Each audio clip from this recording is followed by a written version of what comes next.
इस ऐतिहासिक अवसर पर उपस्थित मंत्रिमंडल के मेरे सहयोगीगण, देश के उद्योग जगत के प्रतिनिधिगण, अन्य महानुभाव, देवी और सज्जनों, ये समिट तो ग्लोबल है, लेकिन आवाज लोकल है।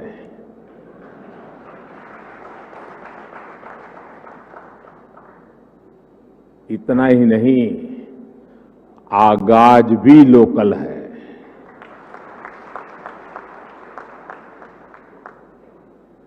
आज 21वीं सदी के विकसित होते भारत के सामर्थ्य का, उस सामर्थ्य को देखने का, उसके प्रदर्शन का एक विशेष दिवस है। आजादी के अमृत महोत्सव के इस ऐतिहासिक कालखंड में 1 अक्टूबर 2022 ये तारीख इतिहास में दर्ज होने वाली है।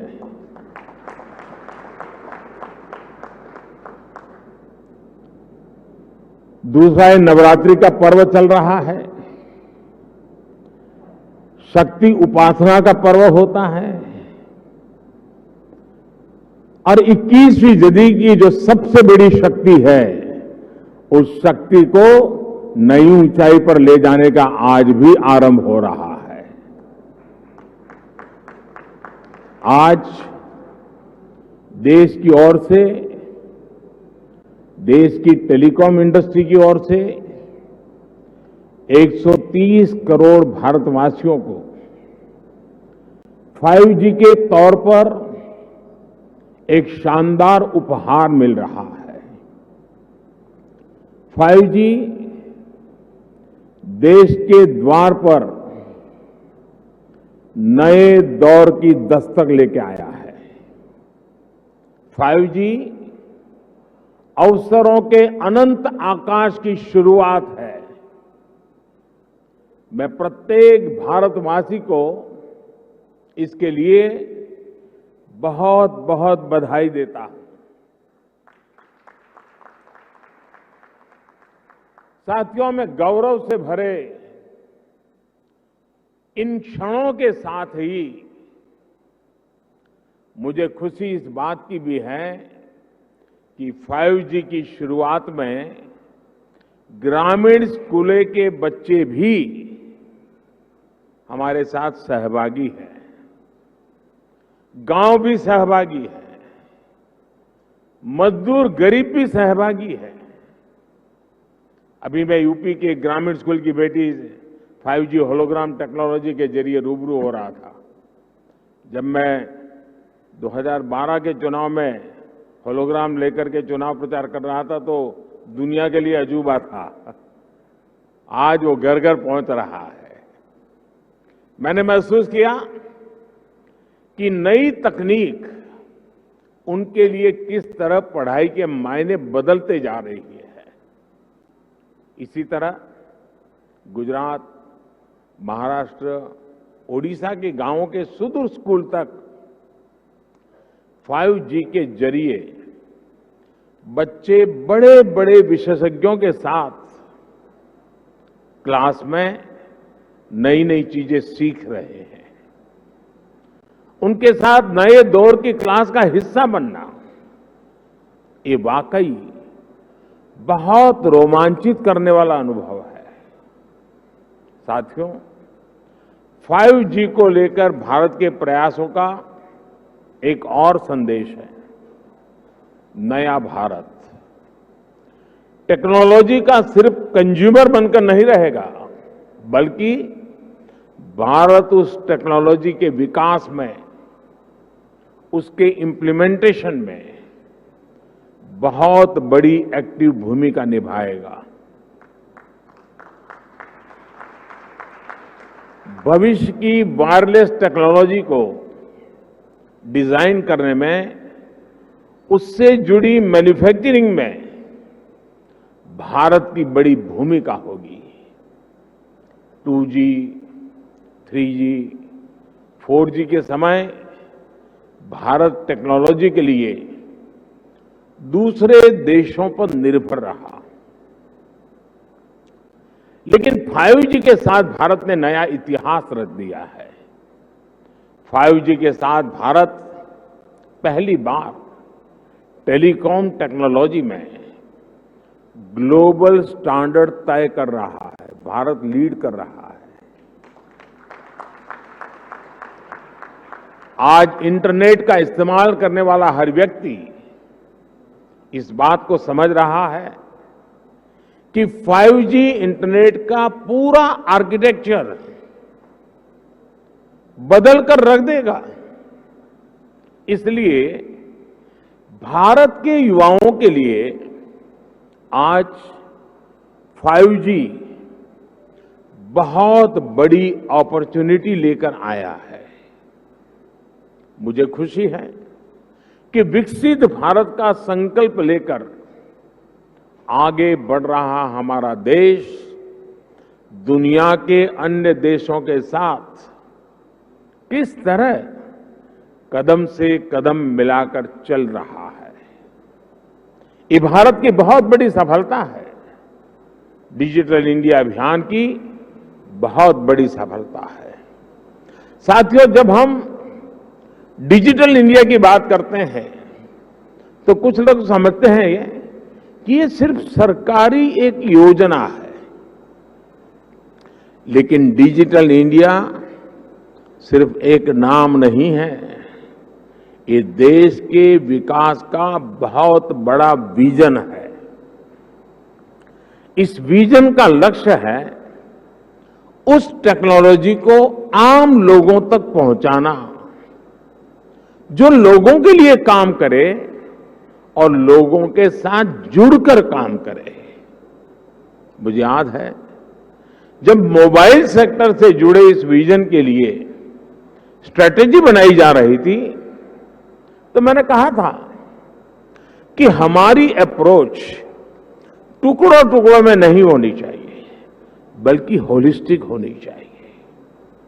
डिजिटल इंडिया की सफलता के लिए जरूरी था कि वो इस सेक्टर के सभी आयामों को एक साथ कवर करे। इसलिए हमने 4 पिलर्स पर और 4 दिशाओं में एक साथ फोकस किया। पहला, डिवाइस की कीमत। दूसरा, डिजिटल कनेक्टिविटी। तीसरा, डेटा की कीमत। चौथा, और जो सबसे जरूरी है, डिजिटल फर्स्ट की सोच। साथियों, जब हम पहले पिलर की बात करते हैं, डिवाइस की कीमत की बात करते हैं, तो एक बात बहुत स्पष्ट है, डिवाइस की कीमत तभी कम हो सकती है जब हम आत्मनिर्भर हो। और आपको याद होगा बहुत लोगों ने आत्मनिर्भर की मेरी बात की मजाक उड़ाई थी। 2014 तक हम करीब 100% मोबाइल फोन आयात करते थे, विदेशों से इंपोर्ट करते थे। और इसलिए हमने तय किया कि हम इस क्षेत्र में आत्मनिर्भर बनेंगे। हमने मोबाइल मैन्युफैक्चरिंग यूनिट्स को बढ़ाया। 2014 में जहां देश में 2 मोबाइल मैन्युफैक्चरिंग यूनिट्स थी, 8 साल पहले 2, अब उनकी संख्या 200 के ऊपर है।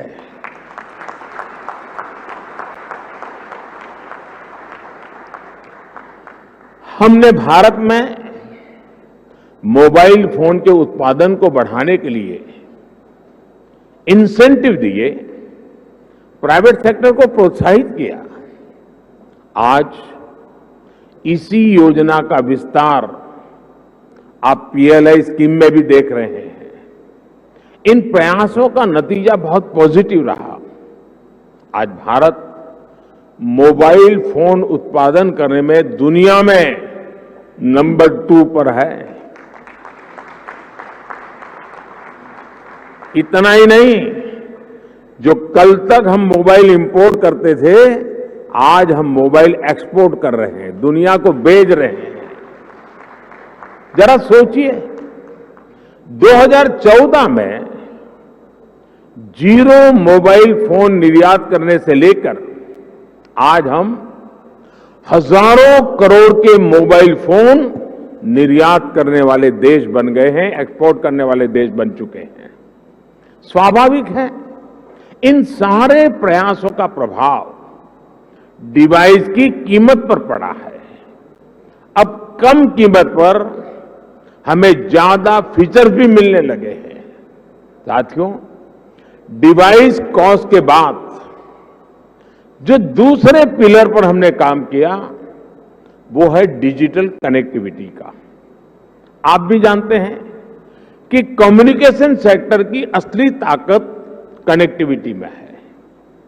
जितने ज्यादा लोग कनेक्ट होंगे, इस सेक्टर के लिए उतना अच्छा है।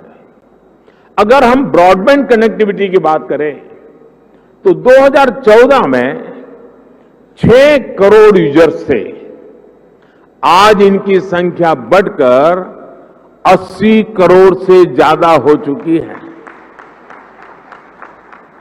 अगर हम इंटरनेट कनेक्शन की संख्या की बात करें, तो 2014 में जहां 25 करोड़ इंटरनेट कनेक्शन थे, वहीं आज इसकी संख्या करीब करीब 85 करोड़ पहुंच रही है, 85 करोड़ पहुंच रही है। ये बात भी नोट करने वाली है कि आज शहरों में इंटरनेट यूजर्स की संख्या के मुकाबले हमारे ग्रामीण क्षेत्रों में इंटरनेट यूजर्स की संख्या तेजी से बढ़ रही है। और उसकी एक खास वजह है, 2014 में जहां देश में 100 से भी कम पंचायतों तक ऑप्टिकल फाइबर पहुंचा था, आज 1,70,000 से भी ज्यादा पंचायतों तक ऑप्टिकल फाइबर पहुंच चुका है। अब कहां 100 और कहां 1,70,000।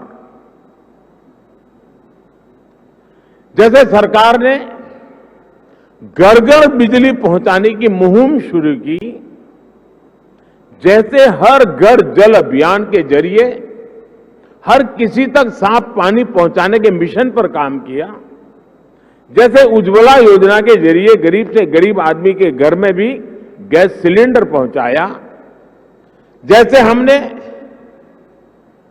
करोड़ों की तादाद में लोग बैंक अकाउंट से वंचित थे, करोड़ों लोग जो बैंक से नहीं जुड़े थे, आजादी के इतने साल के बाद जनधन अकाउंट के द्वारा हिंदुस्तान के नागरिकों को बैंक के साथ जोड़ दिया। वैसे ही हमारी सरकार इंटरनेट फॉर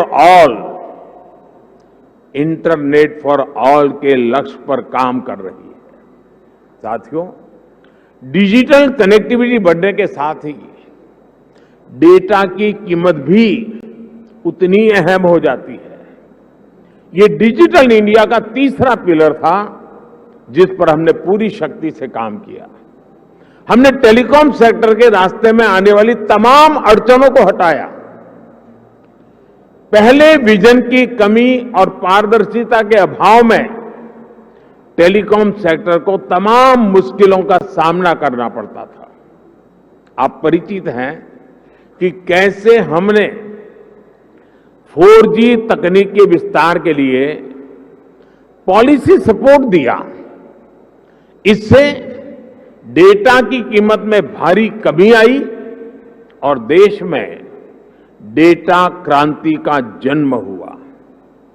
देखते ही देखते ये तीनों फैक्टर, डिवाइस की कीमत, डिजिटल कनेक्टिविटी और डेटा की कीमत, इसका मल्टीप्लायर इफेक्ट हर तरफ नजर आने लगा। लेकिन साथियों, इन सब के साथ एक और महत्वपूर्ण काम हुआ।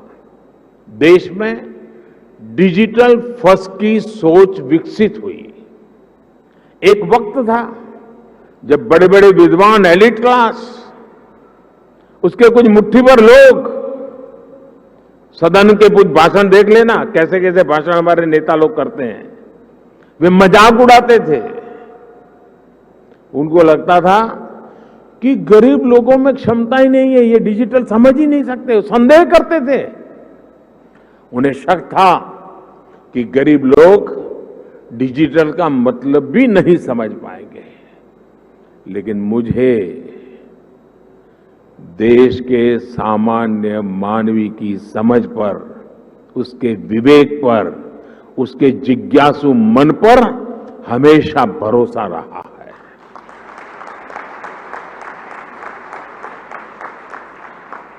मैंने देखा है कि भारत का गरीब से गरीब व्यक्ति भी नई तकनीकों को अपनाने में आगे रहता है। और मैं एक छोटा अनुभव बताता हूं। शायद ये 2007-8 का कालखंड होगा या 9-10 का, मुझे याद नहीं है। मैं गुजरात में मुख्यमंत्री रहा, लेकिन एक क्षेत्र ऐसा था जहां मैं कभी गया नहीं था और बहुत ही ट्राइबल इलाके में, बहुत ही पिछड़ा। मैं, हमारे सरकार के अधिकारियों ने भी मुझे एक बार वहां कार्यक्रम करना ही करना है, मुझे जाना है। तो वो इलाका ऐसा था, कोई बड़ा प्रोजेक्ट की संभावना नहीं थी, फॉरेस्ट लैंड थी, कोई संभावना हो रही थी। तो आखिर में एक चिलिंग सेंटर, दूध का चिलिंग सेंटर, वो भी 25 लाख रुपए का। मैंने कहा भले वो 25 लाख का होगा, 25,000 का होगा, मैं खुद उद्घाटन करूंगा। अब लोगों को लगता है ना, चीफ मिनिस्टर को इससे नीचे तो करना नहीं चाहिए, लेकिन मुझे ऐसा कुछ होता नहीं है। तो मैं उस गांव में गया। अच्छा, वहां हम एक पब्लिक मीटिंग करने के लिए भी जगह नहीं थी, तो वहां से 4 किलोमीटर दूर एक स्कूल का छोटा सा मैदान था, वहां पब्लिक मीटिंग ऑर्गेनाइज की। लेकिन जब वो चिलिंग सेंटर पे गया मैं, तो आदिवासी माताएं बहनें दूध भरने के लिए कतार में खड़ी थी। तो दूध का अपना बर्तन नीचे रख करके जब हम लोग गए और उसकी उद्घाटन की विधि कर रहे थे, तो मोबाइल से फोटो ले रही थी। मैं हैरान था, इतने दूर दरार के क्षेत्र में मोबाइल से फोटो ले रही है। तो मैं उनके पास गया, मैंने कहा फोटो लेके क्या करोगी? तो बोले डाउनलोड करेंगे। ये शब्द सुनकर के मैं सचमुच में सरप्राइज हुआ था मुझे कि ये ताकत है हमारे देश के गांव में। आदिवासी क्षेत्र की गरीब माताएं बहनें जो दूध भरने आई थी, वो मोबाइल फोन से अपनी फोटो ले रही थी और उनको ये मालूम था कि इसमें तो नहीं, आप डाउनलोड करवा देंगे। और डाउनलोड शब्द उनसे मुंह से निकलना, ये उनकी समझ शक्ति और नई चीजों को स्वीकारने के स्वभाव का परिचय देती है। मैं कल गुजरात में था, तो मैं अंबाजी तीर्थ क्षेत्र पे जा रहा था, तो रास्ते में छोटे छोटे गांव थे। आधे से अधिक लोग ऐसे होंगे जो मोबाइल से वीडियो उतार रहे थे, आधे से अधिक लोग। यानी हमारे देश की ये जो ताकत है, इस ताकत को हम नजरअंदाज नहीं कर सकते हैं। और सिर्फ देश के इलीट क्लास के कुछ लोगों को ही हमारे गरीब भाई बहनों पर यकीन नहीं था। आखिरकार हम डिजिटल फर्स्ट के अप्रोच के साथ आगे बढ़ने में कामयाब हुए। सरकार ने खुद आगे बढ़कर डिजिटल पेमेंट्स का रास्ता आसान बनाया। सरकार ने खुद ऐप के जरिए सिटीजन सेंट्रिक डिलीवरी सर्विस को बढ़ावा दिया। बात चाहे किसानों की हो या छोटे दुकानदारों की, हमने उन्हें ऐप के जरिए रोज की जरूरतें पूरी करने का रास्ता दिया। इसका नतीजा आज आप देख सकते हैं। आज टेक्नोलॉजी सही मायने में डेमोक्रेटिक हो गई है, लोकतांत्रिक हो गई है। आपने भी देखा है कि डिजिटल फर्स्ट की हमारी अप्रोच ने कोरोना वैश्विक महामारी के इस दौर में देश के लोगों की कितनी मदद की। दुनिया के बड़े बड़े विकसित देश जब अपने नागरिकों की मदद करने में संघर्ष कर रहे थे, खजाने में रुपये पड़े थे, डॉलर थे, पाउंड थे, सब था, यूरो था, लेकिन और देने का तय भी किया था, लेकिन पहुंचाने का रास्ता नहीं था। भारत एक क्लिक पर हजारों करोड़ रुपए मेरे देश के नागरिकों के खाते में ट्रांसफर कर रहा है। ये डिजिटल इंडिया की ही ताकत थी कि जब दुनिया थमी हुई थी तो भी हमारे बच्चे ऑनलाइन क्लासेस ले रहे थे, पढ़ाई कर रहे थे। अस्पतालों के सामने असाधारण चुनौती थी, लेकिन डॉक्टर्स अपने मरीजों का इलाज टेलीमेडिसिन के जरिए भी कर रहे थे।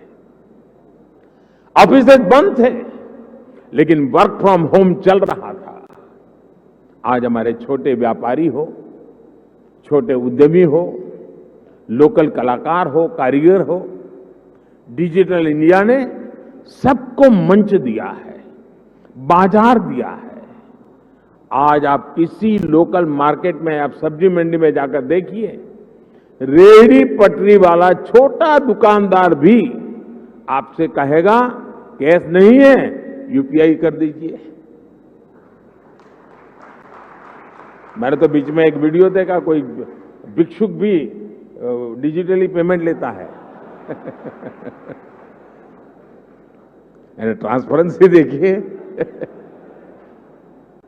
ये बदलाव बताता है कि जब सुविधा सुलभ होती है तो सोच किस तरह सशक्त हो जाती है। साथियों, आज टेलीकॉम सेक्टर में जो क्रांति देश देख रहा है वो इस बात का सबूत है कि अगर सरकार सही नियत से काम करे तो नागरिकों की नियत बदलने में देर नहीं लगती है। 2G की नियत और 5G की नियत में यही फर्क है।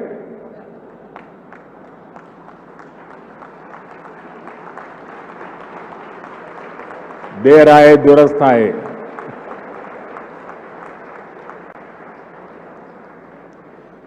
भारत आज दुनिया के उन देशों में है जहां डेटा इतना सस्ता है। पहले 1 GB डेटा की कीमत जहां 300 रुपये के करीब होती थी, वहीं आज 1 GB डेटा का खर्च केवल 10 रुपये तक आ गया है। आज भारत में महीने भर में एक व्यक्ति मोबाइल पर करीब एवरेज 14 GB डेटा इस्तेमाल कर रहा है। 2014 में इस 14 GB डेटा की कीमत होती थी करीब 4,200 रुपये प्रति महीना, 4,200 रुपया।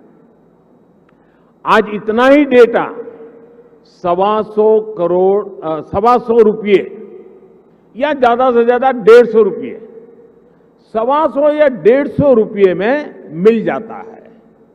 यानी आज गरीब के, मध्यम वर्ग के मोबाइल डेटा के करीब 4,000 रुपये हर महीने बच रहा है उसके जेब में।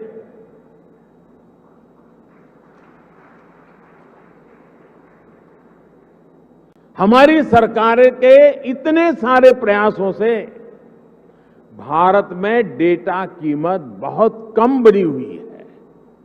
ये बात अलग है,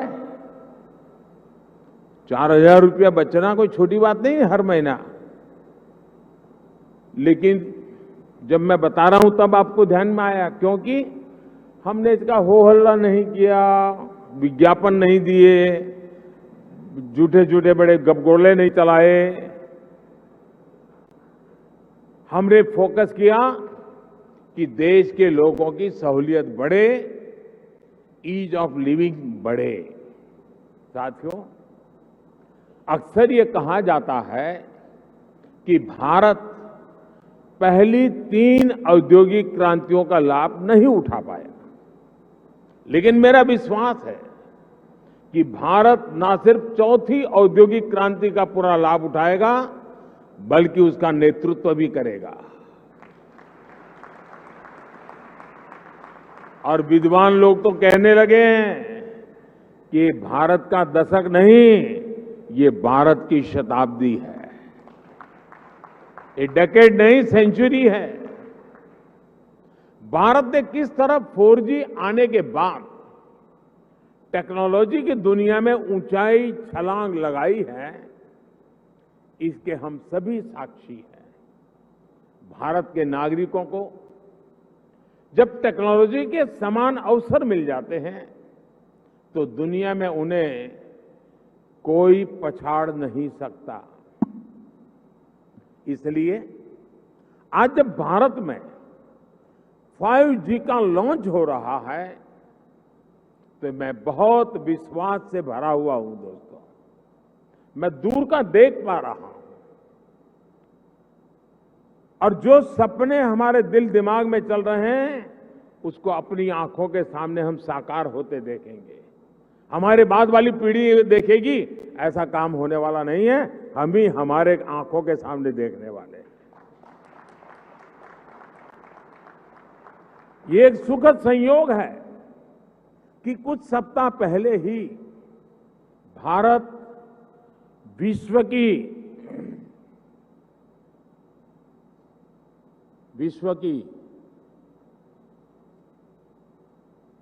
5वीं सबसे बड़ी अर्थव्यवस्था बना है।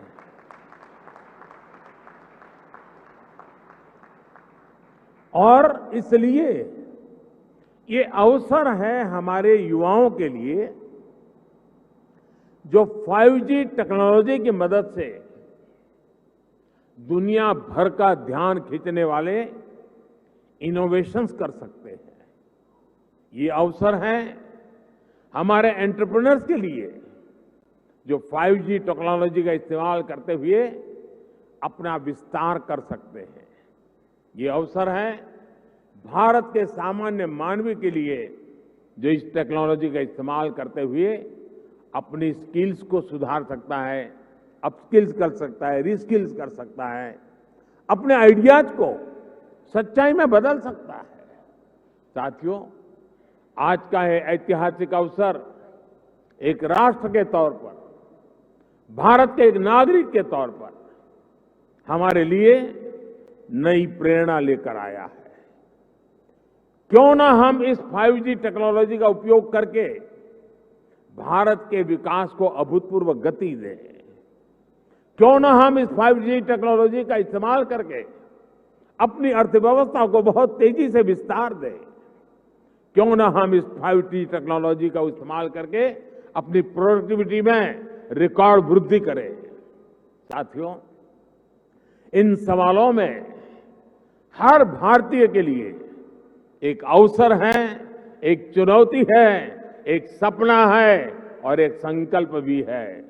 मुझे पता है कि आज 5G की इस लॉन्चिंग को जो वर्ग सबसे ज्यादा उत्साह से देख रहा है वो मेरा युवा साथी है, मेरे देश की युवा पीढ़ी है। हमारी टेलीकॉम इंडस्ट्री के लिए भी कितने ही बड़े अवसर इंतजार कर रहे हैं। रोजगार के कितने ही नए अवसर बनने जा रहे हैं। मुझे विश्वास है हमारी इंडस्ट्री, हमारे इंस्टीट्यूट्स और हमारे युवा मिलकर इस दिशा में निरंतर काम करेंगे। और अभी जब मैं काफी समय पूरा जो एग्जीबिशन लगा है उसको समझने का प्रयास करता था। मैं कोई टेक्नोलॉजी का विद्यार्थी तो नहीं हूं, लेकिन समझने की कोशिश कर रहा था। ये देख करके मुझे लगा है कि मैं सरकार में तो सूचना करने वाला हूं कि हमारी सरकार के सभी विभाग, उसके सारे अधिकारी जरा देखें कहां कहां इसका उपयोग हो सकता है, ताकि सरकार की नीतियों में भी इसका असर नजर आना चाहिए। मैं देश के स्टूडेंट्स को भी चाहूंगा कि 5 दिन तक ये एग्जीबिशन चलने वाला है। मैं खास करके टेक्नोलॉजी से जुड़े स्टूडेंट से आग्रह करूंगा कि आप आइए, इसे देखिए, समझिए और कैसे दुनिया बदल रही है। और आप एक बार देखेंगे तो अनेक चीजें नई आपके भी ध्यान में आएगी, आप उसमें जोड़ सकते हैं। और मैं इस टेलीकॉम सेक्टर के लोगों से भी कहना चाहूंगा, मुझे खुशी होती थी जिस जिस स्टॉल में मैं गया, हर कोई कहता था ये इंडिजीनियस है, ये आत्मनिर्भर है, ये हमने बनाया है। सब बड़े गर्व से कहते थे, मुझे आनंद हुआ। लेकिन मेरा दिमाग कुछ और चल रहा था। मैं ये सोच रहा था, जैसे कई प्रकार की कार आती हैं, हर एक की अपनी एक ब्रांड होती है, हर एक की अपनी विशेषता भी होती है, लेकिन उसमें जो स्पेयर पार्ट पहुंचाने वाले होते हैं वो एमएसएमई सेक्टर के होते हैं। और एक ही एमएसएमई के एक फैक्ट्री वाला 6 प्रकार की गाड़ियों के स्पेयर पार्ट बनाता है, छोटे मोटे जो भी सुधार करने करे वो देता है। मैं चाहता हूं कि आज हार्डवेयर भी आप लगा रहे हैं, ऐसा लगा मुझे आपकी बातों से। क्या एमएसएमई सेक्टर को इसके लिए जो हार्डवेयर की जरूरत है, उसके छोटे छोटे पुर्जे बनाने के लिए उनको काम दिया जाए, बहुत बड़ा इकोसिस्टम बनाया जाए। एकदम से मैं व्यापारी तो नहीं हूं, मुझे रुपये पैसे से लेना देना नहीं है, लेकिन मैं इतना समझता हूं कि कॉस्ट एकदम कम हो जाएगी, एकदम कम हो जाएगी। हमारे एमएसएमई सेक्टर की ये ताकत है। और वो सप्लाई आपको सिर्फ अपने यूनिकनेस के साथ उसमें सॉफ्टवेयर वगैरह जोड़ करके सर्विस देनी है। और इसलिए मैं समझता हूं कि आप सब मिलकर के एक नया और मिलकर के करना पड़ेगा, और तभी जाकर के इसकी कॉस्ट हम नीचे ला सकते हैं। बहुत से काम हैं, हम मिलकर के करते ही हैं। तो मैं जरूर इस क्षेत्र के लोगों से भी कहूंगा। मैंने ये भी देखा है कि स्टार्टअप में जिन बच्चों ने काम किया है, जिन नौजवानों ने काम किया है, ज्यादातर इस क्षेत्र में उन्हीं स्टार्टअप को ओन कर करके उसको स्केल अप किया गया है। मैं स्टार्टअप वाले साथियों को भी कहता हूं कि आपके लिए भी इस क्षेत्र में कितनी सेवाएं अधिकतम आप दे सकते हैं, कितनी यूजर फ्रेंडली व्यवस्थाओं को विकसित कर सकते हैं, आखिरकार इसका फायदा यही है। लेकिन एक और चीज मैं चाहूंगा, ये भी आपका जो एसोसिएशन है वो मिलकर के एक मूवमेंट चला सकता है क्या? एटलीस्ट हिंदुस्तान के सभी डिस्ट्रिक्ट हेडक्वार्टर में ये 5G जीवन में कैसे उपयोगी हो सकता है, उसके लोगों को एजुकेट करने वाले एग्जीबिशन, उसकी व्यवस्था हो सकती है क्या? मेरा अनुभव है, छोटा सा उदाहरण बताता हूं। हमारे देश में 24 घंटे बिजली, ये सपना था। मैं गुजरात में जब था तो मैंने एक योजना बनाई, ज्योति ग्राम योजना, और मेरा सपना था कि मैं गुजरात के हर घर में 24/7 बिजली दूंगा। अब मेरे सारे अफसर कहते थे साहब संभव ही नहीं है, ये तो हम कर ही नहीं सकते हैं। तो मैंने एक सिंपल सी सॉल्यूशन दिया था। मैंने कहा हम एग्रीकल्चर फीडर अलग कर दें, डोमेस्टिक फीडर अलग कर दें, और फिर उस काम को किया। और एक एक जिले को पकड़ करके काम पूरा करता था। बाकी जगह पे चलता था, लेकिन एक काम पूरा करो। फिर उस जिले का बड़ा समिट करता था, 2.5-3 लाख लोग आते थे, क्योंकि 24 घंटे बिजली मिलना एक बड़ा आनंद उत्सव का समय था। वो 2003, 4, 5 का कालखंड था। लेकिन उसमें मैंने देखा, मैंने देश भर में बिजली से होने वाले काम, बिजली से चलने वाले यंत्र, उनकी एक बहुत बड़ी प्रदर्शनी लगाई। जब लोगों को क्या लगता है, बिजली आई है ना, रात को खाना खाने का समय बिजली मिलेगी, बिजली आई मतलब टीवी देखने के लिए काम आ जाएगा। इसका कई प्रकार से उपयोग हो सकता है, उसका एजुकेशन भी जरूरी था। मैं ये 2003-5 के बीच की बात कर रहा हूं। और जब वो सारा एग्जीबिशन लगाया तो लोग, टेलर भी सोचने लगा मैं मेरा इक्विपमेंट ऐसे लगूंगा, कुम्हार भी सोचने लगा कि मैं ऐसे इलेक्ट्रिक व्हीकल लूंगा, माताएं बहनें भी लगी किचन में हमारे इलेक्ट्रिक वाले इतनी इतनी चीजें आ सकती हैं। यानी एक बहुत बड़ा मार्केट खड़ा हुआ। और बिजली का मल्टीपल यूटिलिटी जीवन के सामान्य जीवन में 5G भी उतना जल्दी, लोगों को लगेगा हाँ यार अब तो वीडियो बहुत जल्दी डाउनलोड हो जाता है, रील देखना है तो बहुत इंतजार नहीं करता है, फोन कट नहीं होता है, साफ सुथरी वीडियो कॉन्फ्रेंस हो सकती है, फोन कॉल हो सकता है। इतने से सीमित नहीं है, ये जीवन को बदलने वाली व्यवस्था के रूप में आ रहा है।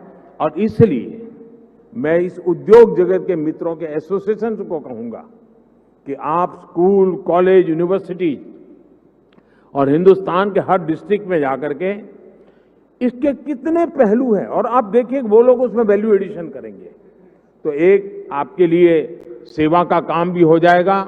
और मैं चाहूंगा कि इस टेक्नोलॉजी जीवन में सिर्फ बातचीत करने के लिए या कुछ वीडियो देखने के लिए सीमित नहीं रहनी चाहिए।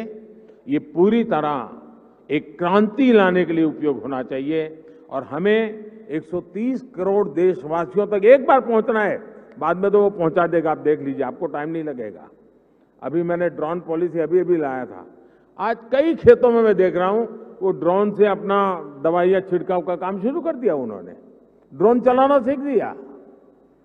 और इसलिए मैं समझता हूं कि हमें इन व्यवस्थाओं की तरफ जाना चाहिए। और साथियों, आने वाले समय में देश निरंतर ऐसी टेक्नोलॉजीज का नेतृत्व करेगा जो भारत में जन्मेगी, जो भारत को ग्लोबल लीडर बनाएगी। इसी विश्वास के साथ आप सभी को मेरी बहुत बहुत शुभकामनाएं। एक बार फिर सभी देशवासियों को शक्ति उपासना के पावन पर्व पर शक्ति का एक बहुत बड़ा माध्यम 5G लॉन्च होने के लिए बहुत बहुत बधाई देता हूं। बहुत बहुत धन्यवाद।